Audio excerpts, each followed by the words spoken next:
Em nome do Pai, do Filho e do Espírito Santo. Amém. Chegamos ao 30º domingo do tempo comum. Obrigado por me receber em sua casa, por fazer comigo esse pequeno apostolado da palavra. Seja bem-vindo. Se inscreva no nosso canal. Coloque seu amém, seu joinha. Coloque sua prece. Eu quero rezar com você. Vai ler a palavra de Deus, peçamos antes a Deus uma graça. Senhor, que todas as minhas intenções, todos os meus pensamentos, todos os meus sentimentos sejam voltados para o Teu louvor e para o Teu servir. Hoje rezaremos com o livro do profeta Jeremias, no capítulo 31, versículos de 7 a 9. Isto diz o Senhor: exultai de alegria por Jacó, aclamai a primeira das nações, tocai, cantai, dizei, salva, Senhor, teu povo, o resto de Israel.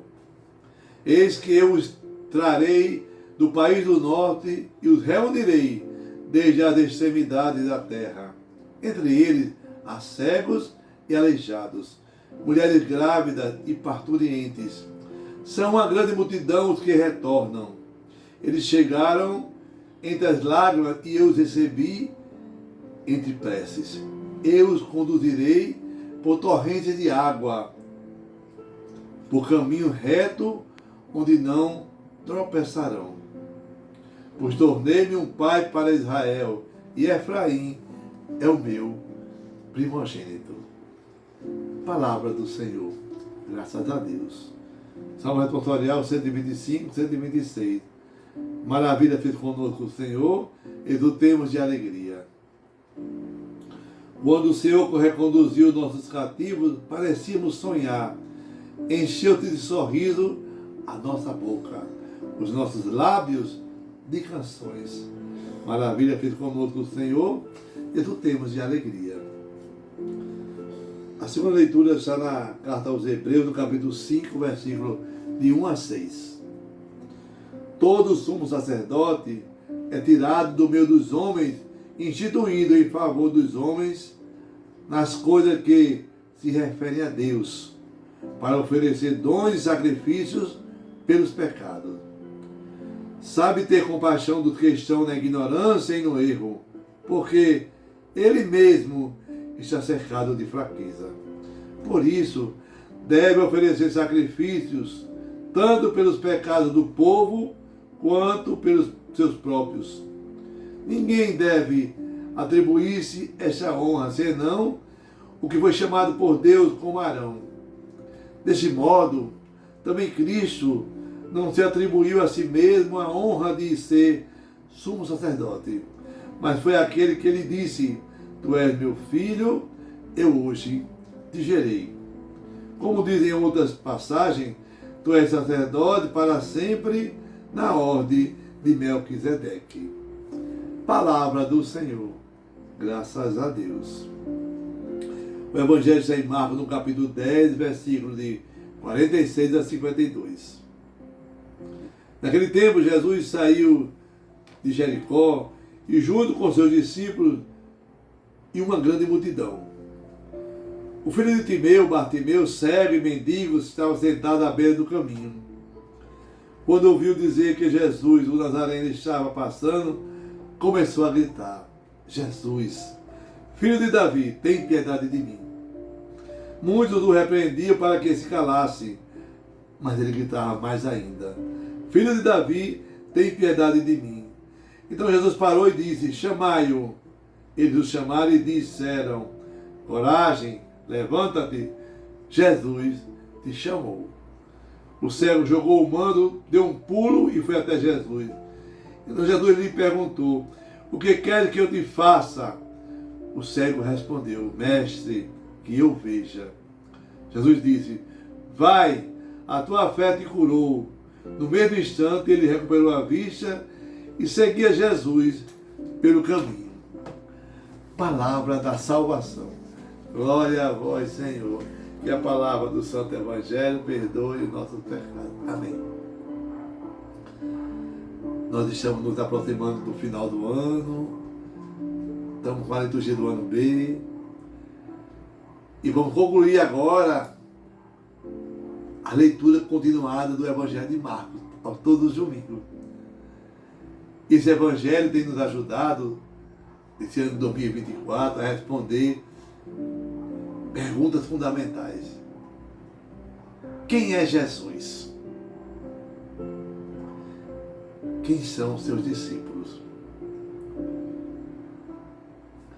A gente seguindo um itinerário simples, ao mesmo tempo um itinerário profundo, com uma pedagogia muito objetiva, nós conseguiremos responder quem é Jesus na nossa vida, na nossa caminhada.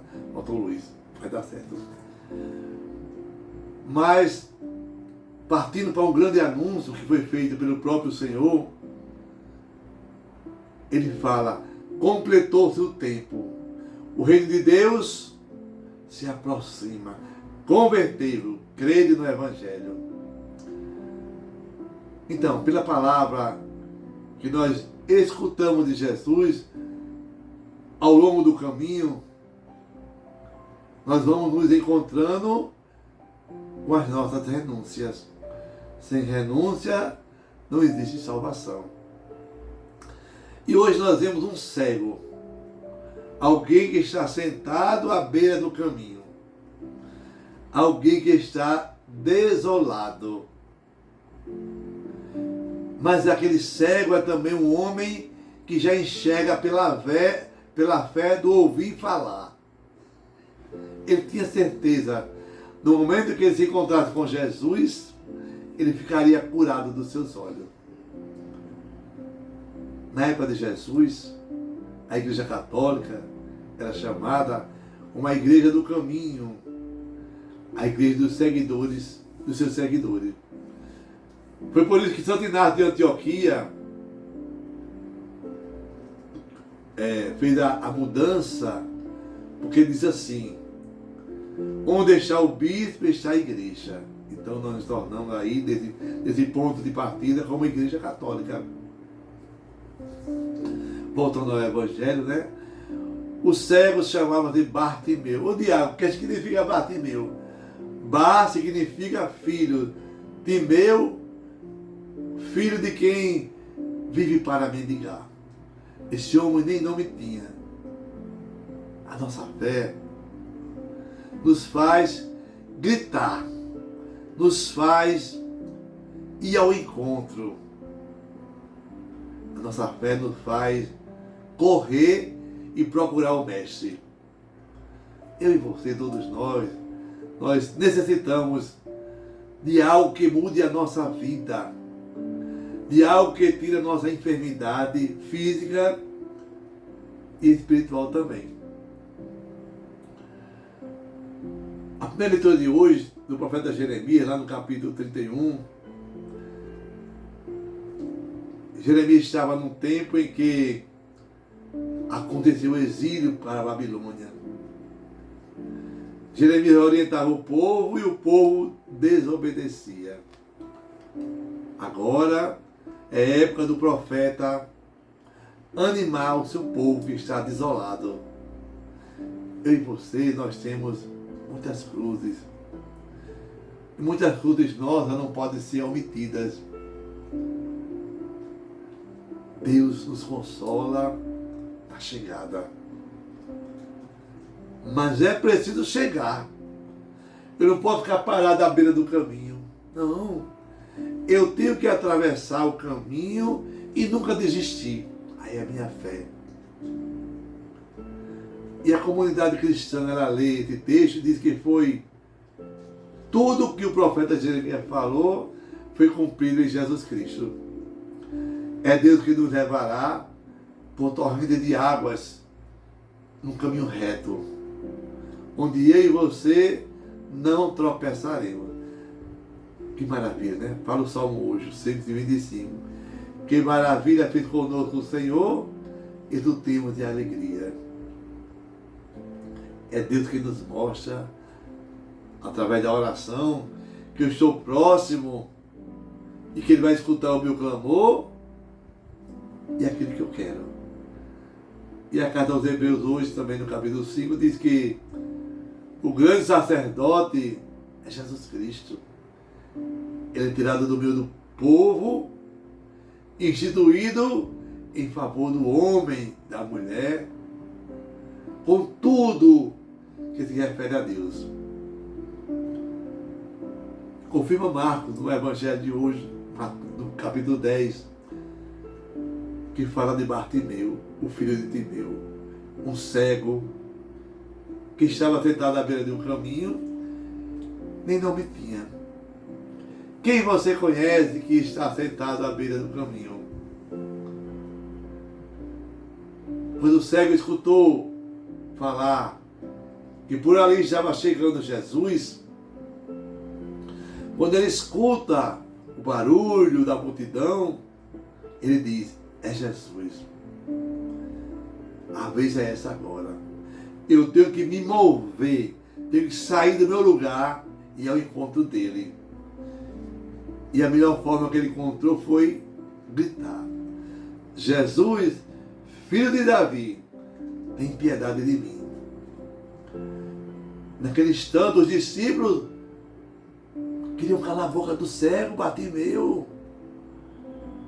Quantas vezes eu e você somos bombardeados por tantas coisas ao nosso redor, e as pessoas querem: não chore, não fale, não diga para ninguém, tenha fé.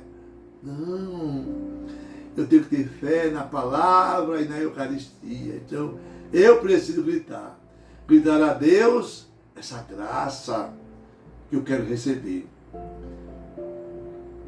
Então eu preciso pedir a Deus: Senhor, assim como o cego Bartimeu conseguiu gritar o teu nome e tu escutaste, escuta a minha prece. Está lembrado do homem rico? O homem rico, ele tem as exigências dele. O cego Bartimeu não tem nenhuma exigência. Só tem uma palavra a dizer: tem piedade de mim, filho de Davi. E apesar de todos o repreenderem, ele sabia que tinha que tomar uma decisão. E quanto mais lhe repreendiam, mas eles chamavam por Jesus. Então, essa deve ser a minha decisão, e a sua também. Chamar por Jesus para que ele nos alcance. E a prova é tanto que Jesus fala para aquele cego: coragem, filho, levanta-te, tem de bom ânimo, mova-se. O que ele fez. Me diga uma coisa: o que me faz sair e ter coragem?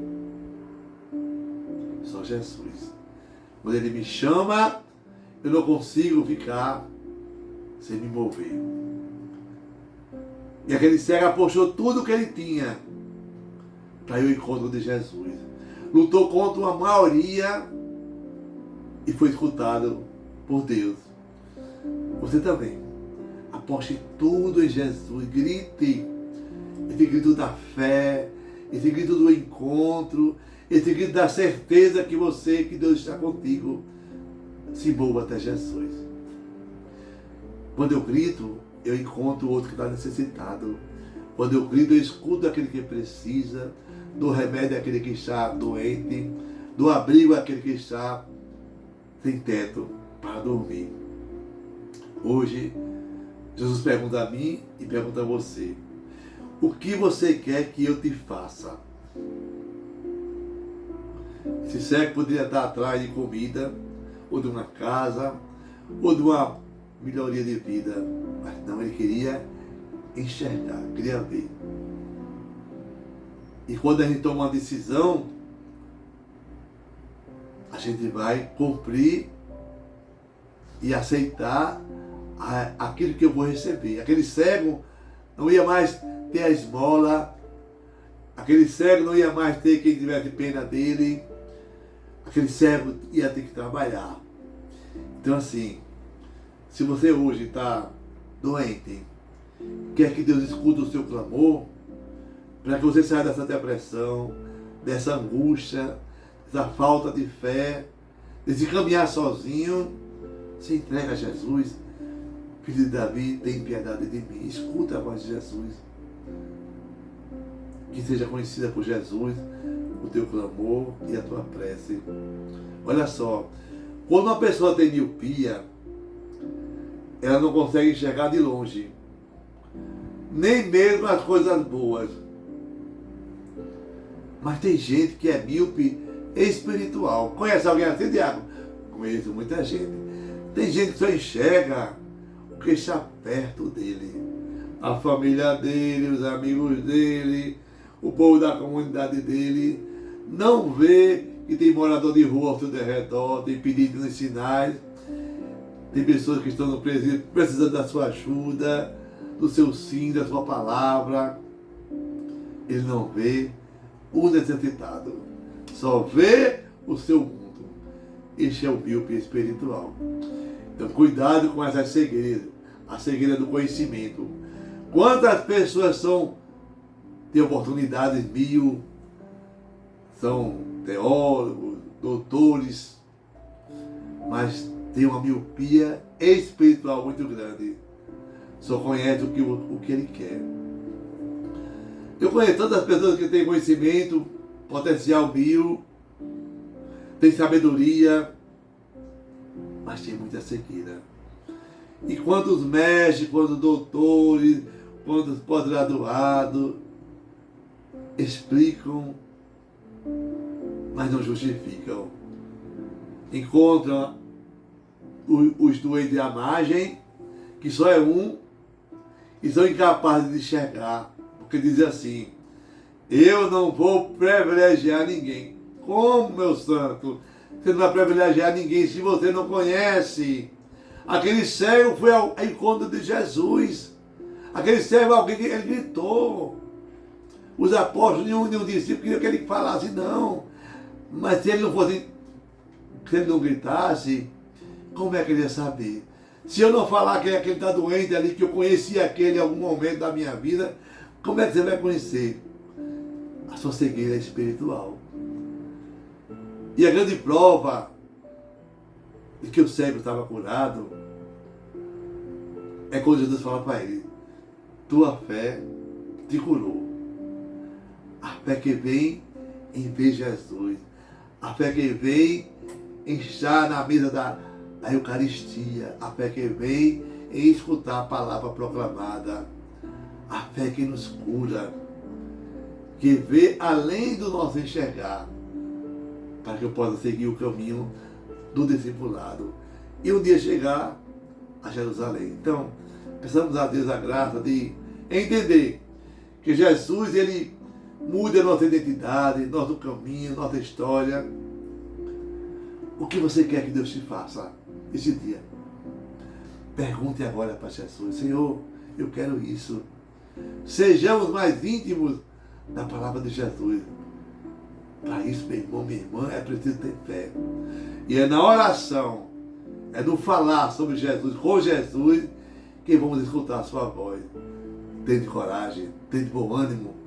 Sou eu, Jesus, filho de Davi. Tua fé te salvou.